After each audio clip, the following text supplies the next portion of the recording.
Hello everybody and welcome to another cool YouTube video. In this video we discuss about the generators in Python, and to understand that what generator does you must understand what list comprehensions are, and also you have to understand what iterables are actually using in a list. So before starting with generators, I will give you a short introduction about the list comprehension and iterables. So first we create a list here. So my list is equal to this, and we use I for I in range of 10, and this is what is a list comprehension, which is used to save some space line of code.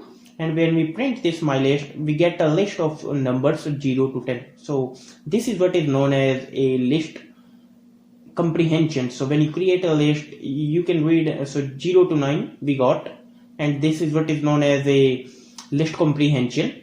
And this make so we can also use in this way. So for I in range of 10, and here we use my list dot append and I. So this makes some lot of clear understanding to user what actually the list comprehension. So if we talk about iterables, so this is what is a list comprehension. And if we talk about the iterables, so we create a list 1 3 4 5 7 11, and when you create a list you can read its item one by one. Reading its item one by one is known as a iteration. So there is my list, and my list is an iterable. So when you use a list comprehension, you can create a list and so an iterable. So we use iterables like this. So 1 3 4 5 7 11, we got the list. So the iterables are handy because you can read them as much you as wish, but you store the values in the memory, and this is not always you want when you have a lot of values.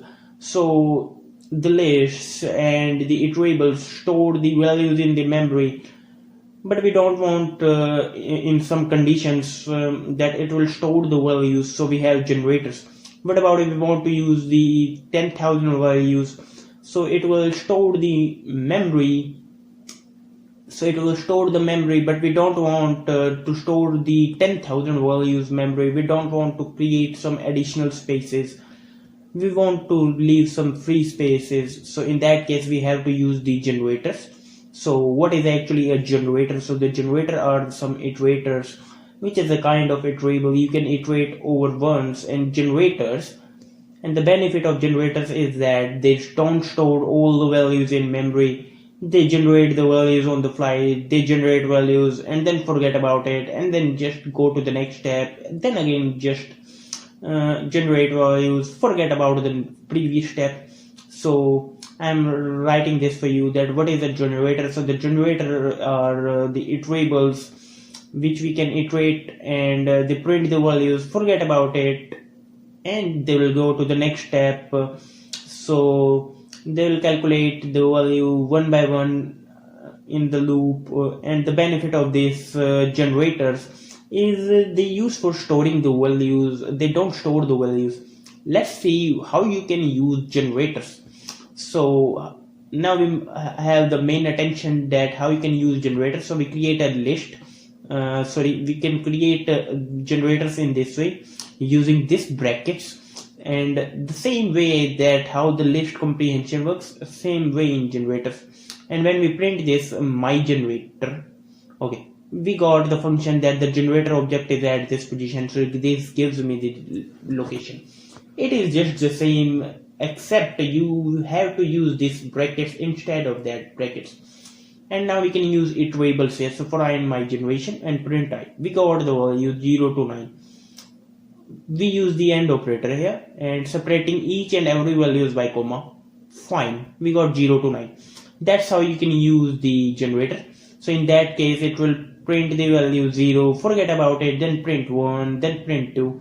Okay, now let's see how you can use if statement in generator. So we say the number, if it is less than 5, then it will print the square of that number, otherwise it will pass. So we say for I in my generation, print I, comma n is equal to comma. So we got 01496, and that's how you can use the if statement. And the same way that how the list comprehension works, the same way the generators works. but the benefit of generator is that they don't store the values. That's why this is a part of the advanced function in Python, advanced topic in Python. So they don't store the values in memory. So that's all about how you can use generators in Python. If you like this video, like, share and subscribe my channel for Python, JavaScript and machine learning videos.